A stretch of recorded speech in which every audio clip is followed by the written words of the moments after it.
Hello, everyone. Thanks for joining me on this week's 172nd Air Wing video. We have up for review something that my earlier subscribers have probably already seen before. This is the F-22A Raptor, and I have to begin this video with something that I generally don't like to do, which is to begin it with an apology.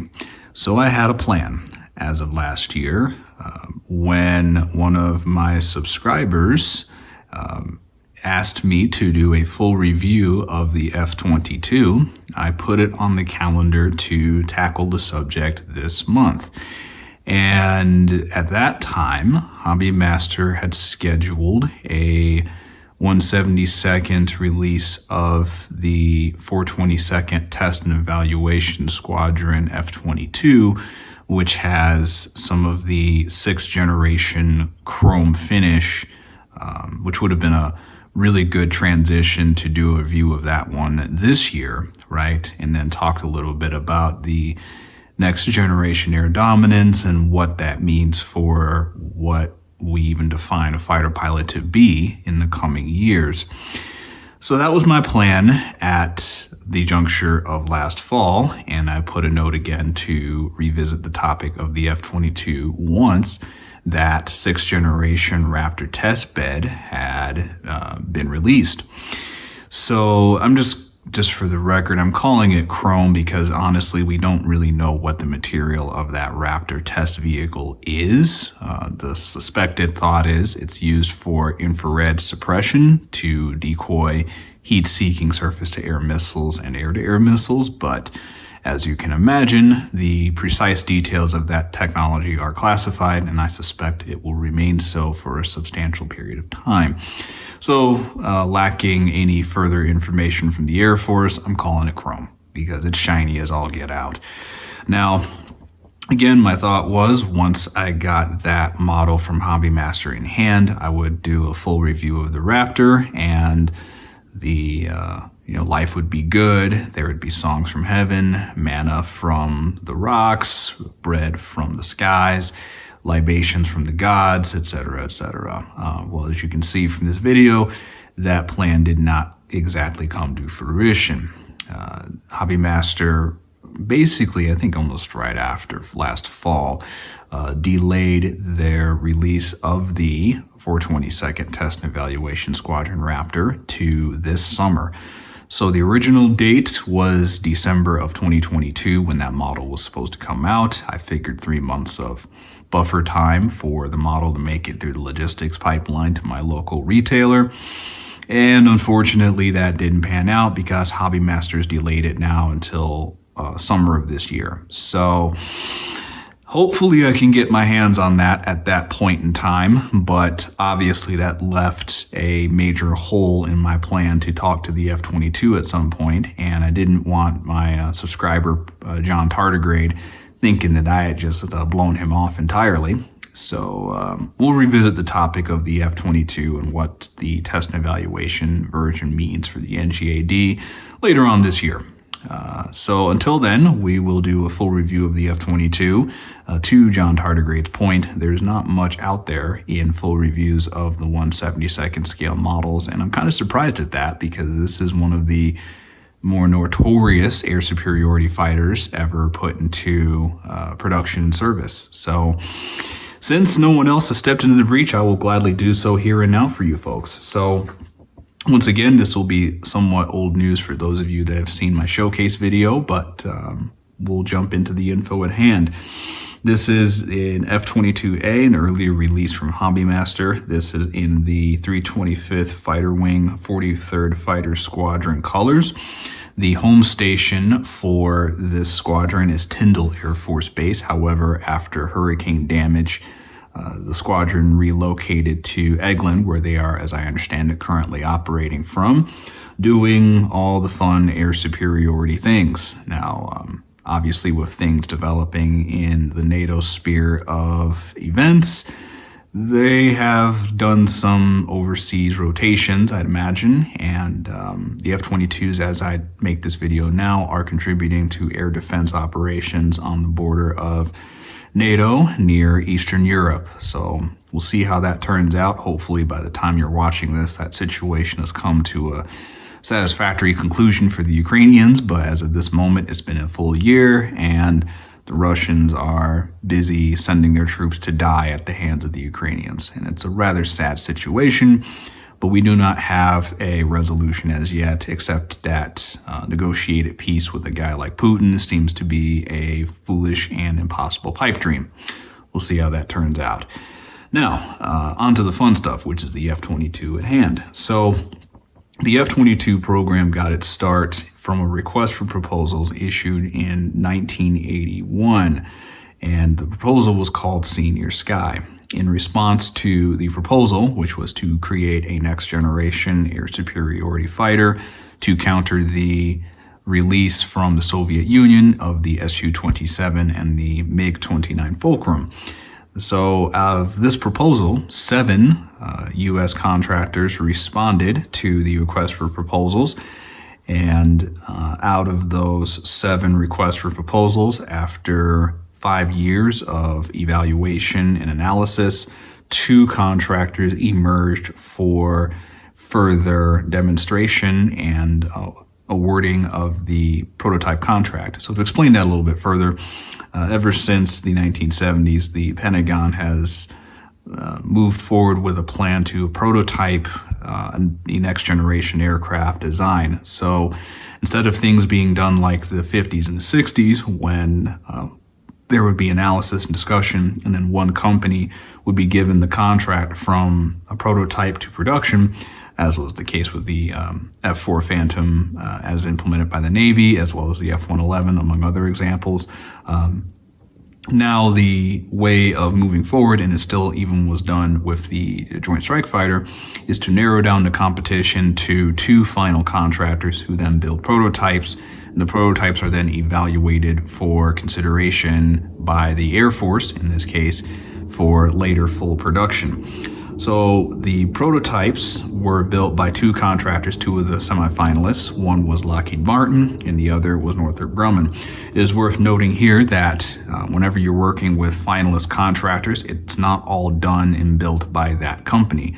So within Lockheed Martin's team, you have Boeing and other companies that are building subcontracted parts, such as the wings, the control surfaces, et cetera, and the primary contractor, such as Lockheed Martin, they are the organization that coordinates, implements, and builds the final product. So the Lockheed Martin team competed against the Northrop Grumman team in a finalist competition between the YF-23 and the YF-22. During this phase of the program, Lockheed Martin actually did something rather unusual. So once the evaluation contract was issued for Lockheed Martin to build their prototype in 1986, Lockheed Martin scrapped their initial plan and redid the F-22 design from scratch. So 9 months after being awarded the evaluation contract in July 1987, Lockheed Martin basically took their pre-existing program for what they were going to do with the YF-22 and they binned it. They scrapped the entire design and started over from scratch.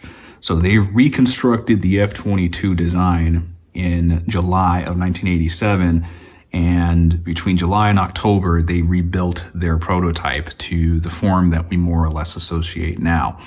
So originally, the first YF-22 from Lockheed Martin was something that really did look very similar to the YF-23 from Northrop Grumman.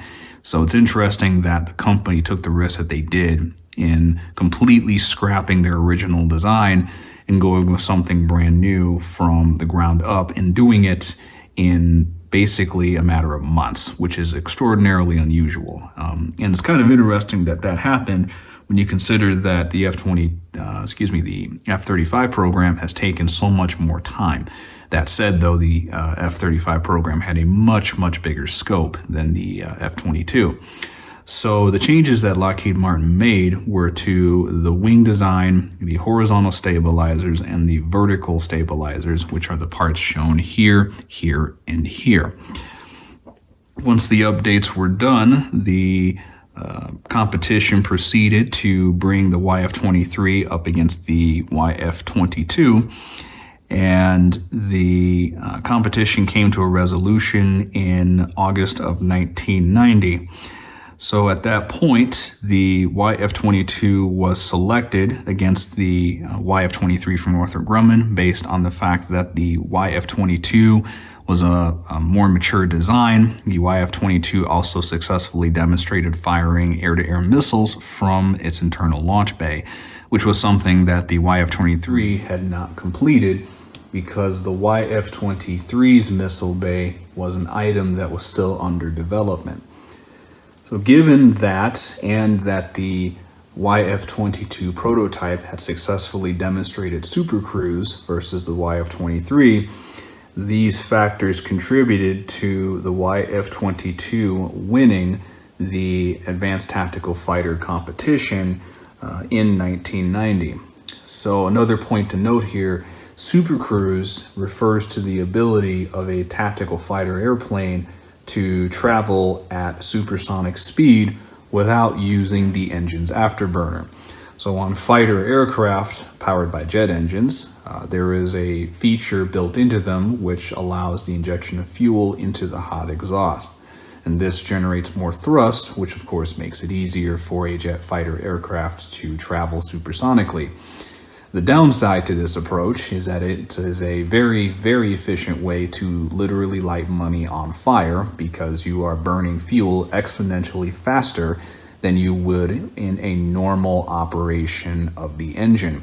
So the supercruise capability is a prized part of the requirements because being able to travel supersonically without using the afterburner is a tactical advantage, and it allows you to save fuel, travel very fast, which of course makes it easier to launch radar guided missiles at a much longer range, as well as being able to transit the battle space without burning as much fuel as an oppositional aircraft, which of course would have to use afterburner to achieve the same speed.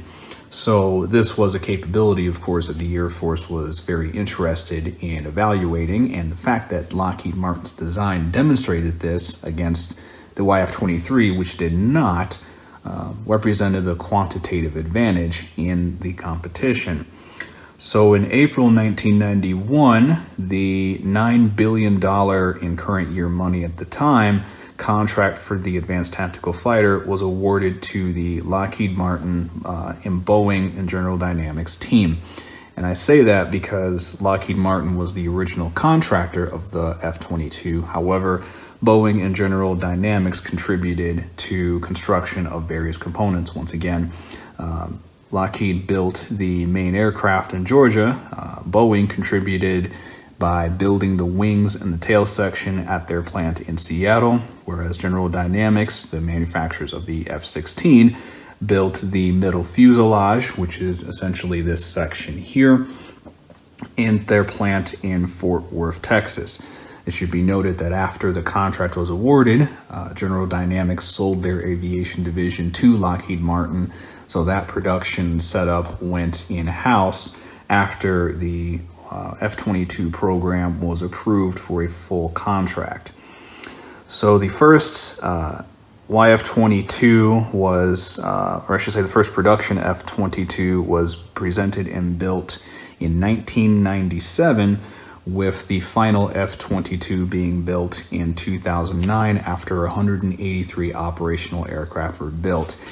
And to this day, and I suspect forevermore, the discussion and debate of whether it was a good idea to end the F-22 after 2009 will, I imagine, be an unresolved question. It's going to go up there with the Kennedy assassination and the disappearance of Jimmy Hoffa as the things that civilized society will debate indefinitely with no definitive conclusion. And I say that because the people who say it was a bad idea proposed that after the F-22 was discontinued, you saw the rise of other fifth-generation fighters from other countries, such as the T-50 or Su-57 from Russia, and the series of fifth-generation platforms coming out of China, such as the J-20. So the other side of that argument is the F-15 Eagle is such an effective air superiority fighter that in any conflict that we would be involved with, which wouldn't involve the use of nuclear weapons, the F-15 is more than capable of carrying the air superiority mission itself. And further, the F-22, capable though it is, would not be involved in an air superiority setup unless it was a peer fight. And if it is a peer fight, then it won't be very long before the conflict goes into a nuclear dimension, at which point air superiority, along with a lot of other things, becomes moot. So the debate has pros and cons on both sides, and I'm certainly not qualified or equipped with enough digital memory on this device to explain and debate that further. But what we'll do is we'll focus on the details of the HobbyMaster model and just how accurately they've captured the F-22 here. So I will say right here that paint accuracy on this is going to be rather difficult to quantify because the F-22 in reality has a metallic silver patina to it, which is rather difficult for any model company to capture. The F-22 uses advanced materials and radar absorbent paint and composition, which means mimicking that on 1/72nd scale accurately is going to be extraordinarily difficult. And I don't think it's reasonable for us to hold HobbyMaster responsible for not exactly matching the paint finish of a real F-22. Because again, the F-22, a real F-22 looks like something between silver and the chrome gray, but again, that too also varies because the angles and the materials used and the shades of that actual airplane are varied depending on the light and all those other factors. So no modeler can really capture that to 100%. But HobbyMaster, I think, in a mass production format has done a really good job of capturing that detail into something that looks rather similar to the actual deal. So I think the paint quality looks good, and the small details such as the quote-unquote slime lights or the formation lights on the vertical stabilizer, as well as the wing and squadron insignia on the side of the aircraft, as well by the weapons bay, as well as the weapons bay doors, and the accessory details are done pretty well. The Pride of Bay County insignia right here looks really good as well. So all things considered, I think it's pretty well done in terms of a paint and finish perspective. So moving on to the accessories and the fitment, I would say that the accessories you get with this model are relatively comprehensive. You get 2 external fuel tanks as shown here.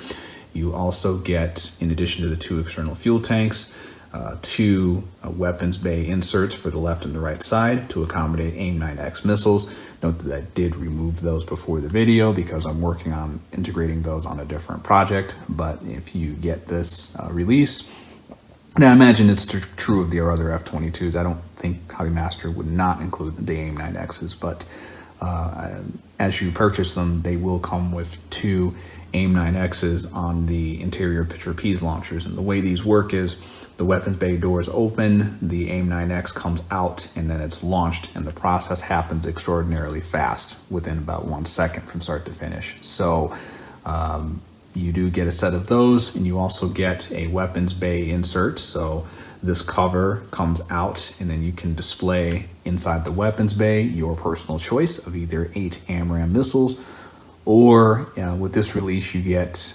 4 AMRAAMs and 2 GBU-31 2,000-pound JDAM, or Joint Direct Attack Munition GPS guided bombs, which is again an accurate reflection of the F-22's dual role as an air superiority and a precision air-to-ground strike aircraft. So I know the "not a pound for air-to-ground" tagline gets a lot of traction in the internet meme space, but the practical fact is the US Senate is not spending $9 billion on a single-purpose airplane.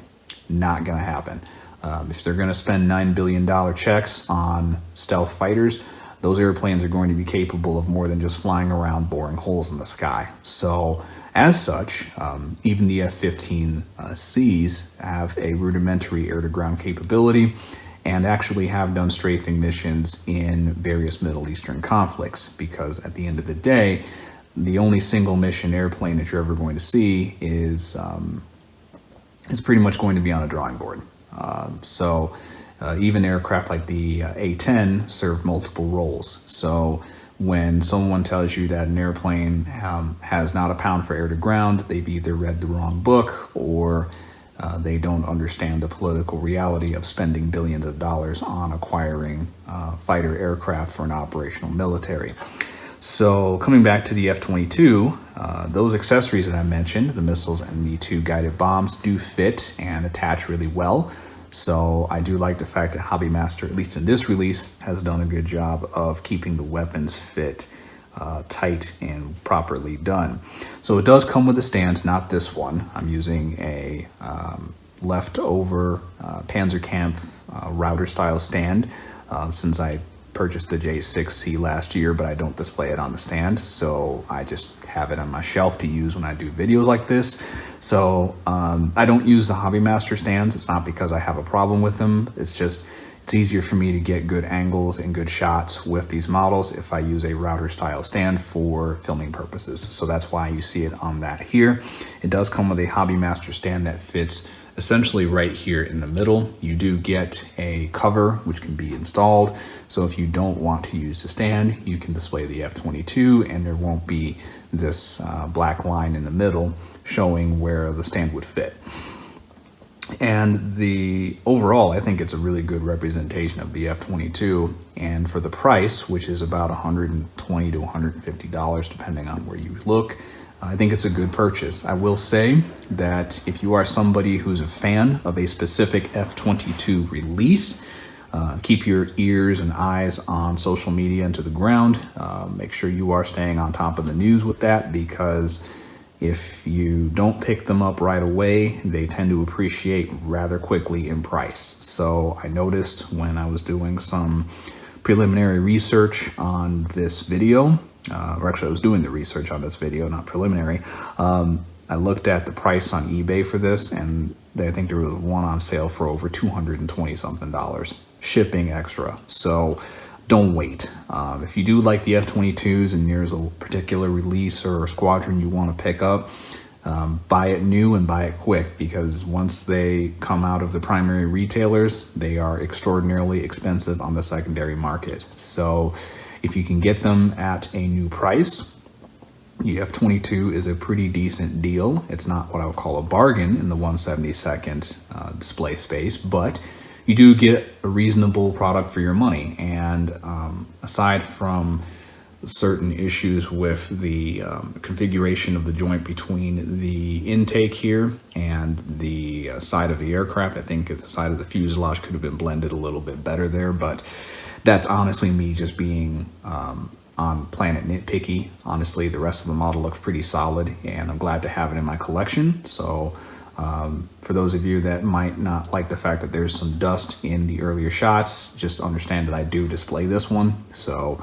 I'm not saying that the ones I don't display are bad, but it is a good representation of the F-22, and I am glad to have it in the collection. So once the 4/22nd test and evaluation mirror/chrome finish F-22 is available, I will be picking that up. So I'll probably do a short review of that one and talk about news with the NGAD, which is meant to replace the F-22 in the coming years. So it's hard to believe that this airplane first came out in 1997, but it really says something about the staying power that 20 something years later, it's still flying frontline advanced service. And you know, it really does say something about how good of a job the people that built this thing did back in the 1980s and 1990s. So with that, we will conclude the primary section of this review. For those of you that are still watching to this point, thank you for watching my video.